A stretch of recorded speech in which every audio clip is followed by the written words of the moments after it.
Sign it, Emily. Just sign it, and do one good thing for this family for once. My cousin Lana's voice echoed off the microphone like a slap. She stood on the side of the stage, arms folded, eyes burning with expectation and entitlement. I looked at the legal document shoved in my face, a transfer of the deed. The house Grandpa left me. Before we begin, drop a comment and tell us where are you from and from which city you're watching our videos? And after watching the whole video, don't forget to tell us what would you do in this situation? Be honest, tell me in the comments below. We read every comment. Let's begin. A slow hush had fallen over the banquet hall. My aunt clutched her wine glass like a weapon. My uncle's jaw worked like he was chewing nails. My mother, she didn't look at me at all. The gala was meant to be a celebration, a charity event my grandfather helped establish years ago. I'd walked in quietly, in a simple dark blue dress, staying close to the back. I wasn't expecting the spotlight. I never craved it. But they had plans. Ugly ones. I said no. I replied, my voice calm. I didn't need to scream. Not yet. Lana narrowed her eyes. You're a selfish disgrace, Emily. Grandpa built that house for the family, not for you to hole up in like some pathetic failure. Then she did it. She shoved me. In front of everyone. My heels caught the edge of the stage. My arms flailed. And in one humiliating, nightmarish second, I was on the ground, my back aching, my palms scraped from the fall. Cameras flashed. Gasps erupted. And still I didn't cry. I sat up slowly, brushing off my dress with deliberate care, as the host and volunteers rushed toward me. But I waved them off. Because none of them, not my mother, not Lana, not a single soul in that room, had any idea what I'd done at 7 a.m. that morning. They were begging me to give up one house. But they didn't know I already owned 5 of theirs. Back in the green room, I dabbed the blood off my hand as quiet murmurs buzzed around me. You okay? One of the stagehands asked gently. I nodded. I've had worse. They didn't hit bone. He blinked at me. You're awfully calm. I looked at him and smiled. You'd be calm too if you just became their landlord. His face twisted in confusion, but I didn't explain. There'd be time for that later. I pulled out my phone and opened the signed PDF again, a full asset transfer agreement. It wasn't flashy. No headlines. Just a quiet shift in power. Grandpa wasn't just sentimental. He was smart. He knew what this family was. And before he passed, he gave me the master key to every silent shareholding, property trust, and business holding they never cared to investigate. Because I was the quiet one. The disappointment. And this morning, with my lawyer present, I claimed it all. They pushed me off a stage for one house. Tomorrow morning, I'd be changing the locks to for they still lived in. I stepped back into the hall 20 minutes later, ignoring the whispers and the pitiful glances. I went straight to the wine table. As I poured myself a glass, I noticed Lana storming toward me. Don't think you're getting sympathy from anyone. You embarrassed yourself, she hissed. I sipped the wine. You really think this was about embarrassment? She scoffed. What else? You're still clinging to that dusty old place. Meanwhile, we're trying to unify the family assets. I tilted my head. Funny. That's exactly what I did this morning. What? Unified the assets. She blinked. What the hell are you talking about? I reached into my clutch, pulled out a thin envelope, and held it between 2 fingers. This is a notice. Tomorrow morning at 9 a.m., you'll need to vacate your place on Ridgeway Lane. Ownership changed hands. You'll find your name removed from the deed. Lana's mouth parted. Her laugh was choked. You're bluffing. I have 4 more in my purse. 1 for your parents. 1 for mine. 1 for Aunt Elise. 1 for Uncle Drew. And trust me, my lawyer double-checked every loophole. I'm not bluffing. Her cheeks flushed, but not with embarrassment, it was rage. Pure, unfiltered disbelief. You manipulative little. Don't. I cut her off. You pushed me. You humiliated me. And you had no idea you'd already lost. You're lying. Lana snapped again, her voice too shrill for the space. There's no way. That house, Dad bought that house himself. You couldn't just take it. Actually, I said softly, Grandpa did. She stared at me, eyes darting as if she were searching for some backup, some justification. She found none. I turned away. Not quickly. Slowly. Letting the weight of my silence do the talking. That was the part no one in my family ever understood. Silence wasn't weakness. It was precision. It was patience. By the time I reached the main exit, I felt it, that strange ripple through the room. Unease. People whispering. Eyes turning to Lana now, not me. The golden girl. The mouthpiece. The manipulator. Her voice sounded different under scrutiny. Outside, my car was waiting, not the rusty sedan they all loved mocking, but a black Mercedes I had leased under my company's name. Yes, my company. Another thing they never thought to ask about. Emily. I turned.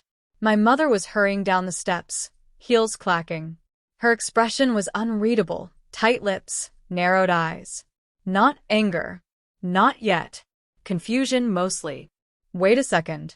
Just slow down, she said, panting. What did you mean back there? About Ridgeway? I stared at her for a moment. Do you want the legal answer? Or the emotional one? What does that mean? Legally? The house was listed under Grandpa's discretionary trust, which he transferred to me 6 months ago. Quietly. Your name was never on it. Not officially. Her mouth parted. Emotionally? I continued, stepping closer. He gave it to me because I was the only one who sat with him in hospice while the rest of you were in Aruba. She blinked. You don't understand. That house meant the world to him. And none of you showed up for him. But you wanted the bricks. The flooring. The resale value. She looked down. Then back up. Your father's going to be furious. I tilted my head. You should go tell him. Because the notice for your house is being delivered tomorrow too. Her face went pale. Emily, no. You wouldn't. I did. At 7:04 a.m. With a notary, a title officer, and Grandpa's original trust documentation. I stepped into the car. She didn't follow. The next morning, things erupted like fire through dry brush. Lana's father was the first to call. 8 missed calls in a row. He didn't leave a voicemail, but the texts came in fast and venomous. You'll regret this. Don't play games with me, Emily. That house is ours. I screenshotted everything. By 10 a.m., Lana had posted a long, dramatic Instagram story about betrayal from within the family, complete with a soft filter crying selfie and a quote about snakes hiding behind kindness. I almost laughed. Almost. But I wasn't in the mood to laugh. I was meeting with Mr. Kavanaugh, Grandpa's longtime attorney, for final paperwork. As I entered his office, he gave me a warm, knowing smile. They're panicking already, he said, gesturing to his phone. I figured. You've done well, Emily. Your grandfather would be proud. I looked at the documents on the table. 5 more properties. 3 trust accounts. 2 joint business holdings. All under my name. All executed legally and cleanly. I just want it to be over, I whispered. He nodded. It will be. But there's still one final surprise. I frowned. What do you mean? He pulled out a smaller envelope. Your grandfather left this. Personal letter. He said to give it to you only after you asserted your rights. I stared at the envelope like it might explode. Taking a deep breath, I opened it. Emily, you always had the fire. They just didn't see it. They never looked beyond what they could use. You were never meant to be their doormat. You were always the foundation. Now stand tall, kiddo. Let them fall. I swallowed hard. My chest ached. Not from sadness. From validation. From years of being seen finally, even in death. Back home, I made tea and sat in my kitchen, the one Grandpa remodeled with his own hands. The cabinet still had his fingerprints. The grooves still smelled like his cologne when the sunlight warmed the wood. The front gate buzzer rang. I already knew who it was before I checked the camera. Lana. My mother. Aunt Elise. And behind them, my father. They weren't there to apologize. They were there because the eviction notices had arrived. And their keys no longer worked. I didn't open the gate right away. I let them stand there for 2 full minutes, staring into the camera, pretending they weren't panicking. But I could see it in their eyes, the flickers of confusion, shame, and disbelief. My finger hovered over the intercom. Then I pressed it. "Emily," my father barked. "Open the gate." "I'm not sure that's a good idea," I said calmly.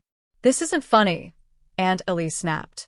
"We just got some insane letter saying we've been, what? Evicted? Is this a joke? A bluff?" "No." "It's a correction," I replied. There was silence on the other end. Lana stepped forward. "You think you're clever? You ambushed us. This is fraud, Emily." "No, Lana," I said. "What you did last night?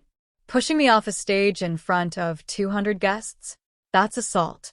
What I did, that was business." "You can't do this," my mother suddenly shouted. "We are your family.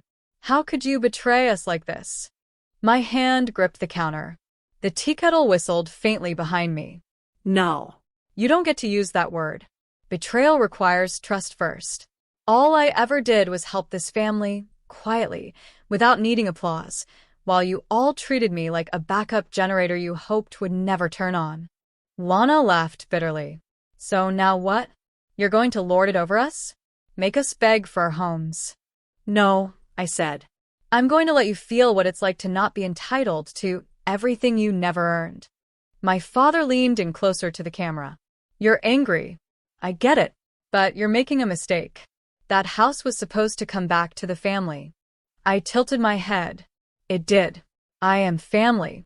I just stopped being the doormat. Then I cut the intercom. Later that evening, a knock echoed on my door. Not the gate this time. Someone had slipped in behind another vehicle.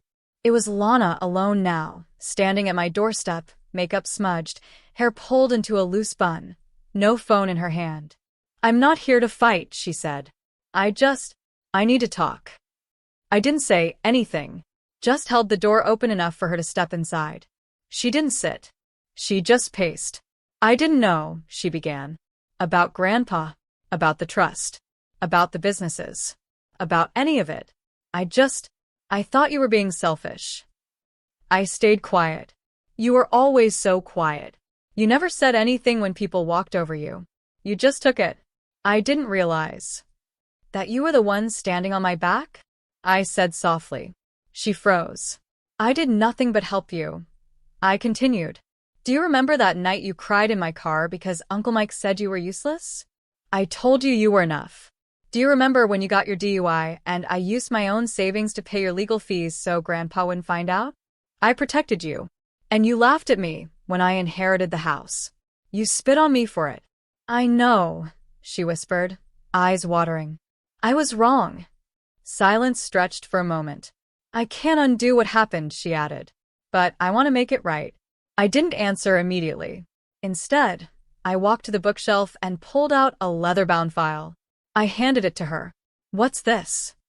"A full record of every business holding Grandpa entrusted me, and a list of the family accounts he froze because of what they tried to do behind his back 2 years ago." She looked up, startled. He knew. He knew everything. Tears slipped down her face. "Take that," I told her. "Read it. And when you're done, ask yourself if you ever really knew who Grandpa was." She nodded shakily, clutching the file like it was a lifeline. "And Lana," I added as she stepped toward the door, "you want to make things right? Don't post a fake apology. Don't spin it into some redemption story online. Just start by being someone I don't need to defend myself from." She nodded again and slipped out into the night. The next morning, my father called. This time, there was no anger in his voice. "Emily," he said quietly, "can we meet?" I paused. What changed? I read Grandpa's letter. The one he left in the study drawer. The one with the copies of the medical bills you paid. And the one with the list of dates you spent with him in hospice. There was a long silence. "You were there," he said. "All those nights. We weren't." "No," I said gently. "You weren't. I don't deserve your forgiveness," he said. "But I just want you to know I'm sorry. For every word, every silence, every time I let them call you the disappointment and said nothing." I didn't respond. "I'll send you the keys back." You won't need to evict us. My throat tightened. Thanks, I whispered. He ended the call. Not with goodbye. Just silence. By Friday, only one property remained. The lake house. Grandpa's favorite. The place where he taught me to fish, to fix a broken fence, to breathe. It was also the one my uncle, Drew, had claimed as his own the minute the funeral ended. He moved in before the will was even read. Changed the locks. Put up a family photo over Grandpa's old recliner. He was sure it was his.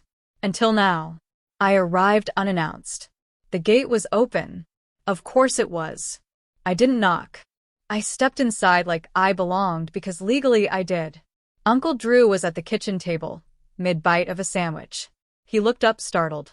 You, he muttered. Me, I replied. You've got some nerve. You've got some mail. I slid the envelope across the table. He stared at it, eyes narrowing. Another notice? Final one. He didn't open it. He just sat there, chewing slowly, like he needed time to process what couldn't be undone. You think this makes you powerful? He said finally. No, I said. It makes me done. He scoffed. You were always Grandpa's shadow. His little project. You think because he gave you this stuff it means something? I leaned in, voice calm. No. The inheritance doesn't prove my worth. But your reaction to it proves yours. His jaw tightened. I stood straight. You've got 60 days. Vacate it. Or don't. Either way, I'll let the courts finish what Grandpa started. As I turned to leave, he finally opened the envelope. I heard the papers shift. Then silence. Emily, he called out. I paused at the doorway. He didn't say anything else. He didn't need to. That was the sound of a man who'd just lost the last illusion of control. That night, I sat alone on the old porch swing outside my house. The air smelled like summer pine. Quiet. Still. My phone buzzed. A message from Lana. Thank you for giving me the file. You were right. I didn't know him. But I'm starting to understand. And I hope one day, you'll let me know you again, too. I didn't reply. Not yet. Some silences are meant to last a little longer. A week passed. Then 2. No more calls. No more knocks. Just quiet. The kind I hadn't felt in years. Not the suffocating kind, but the kind that let you breathe. I spent mornings in Grandpa's garden, knees in the dirt, reviving the roses he loved. The same ones my family once trampled during a party they didn't even invite me to. I didn't think about payback anymore. I thought about peace. One evening, as the sun dipped low, painting the porch in gold, a car pulled into the driveway. I recognized it. Lana stepped out. She didn't have the usual confidence in her walk, just honesty in her eyes. I'm not here to ask for anything, she said, holding a small box. I found this in one of Grandpa's old drawers. It had your name on it. She placed it on the table and turned to leave without waiting for a response. Inside the box was a tiny carved keychain, wood, worn smooth. Etched on the back, in Grandpa's writing, for the one who stayed. My throat tightened. I held it in my hand, feeling the weight, not of the wood, but of everything it meant, that I wasn't invisible. I never was. They just chose not to see me. And now? They couldn't ignore me if they tried. 2 months later, the lake house was empty. Uncle Drew left it spotless. No message. No final word. Just gone. I walked through it slowly, touching every beam, every nail Grandpa had set with his own hands. I didn't redecorate. I didn't change the curtains. I just sat, on the same old swing. And for once, I wasn't carrying the weight of proving anything. Not to them. Not to myself. I didn't need to scream. I didn't need revenge. Because I had something they didn't. Stillness. Roots. Legacy. And one morning, as the sun rose behind the trees, casting a warm light over the porch, I whispered into the quiet. I stayed, Grandpa. I stayed. And this time, there was no one to push me off a stage. No one to steal the credit.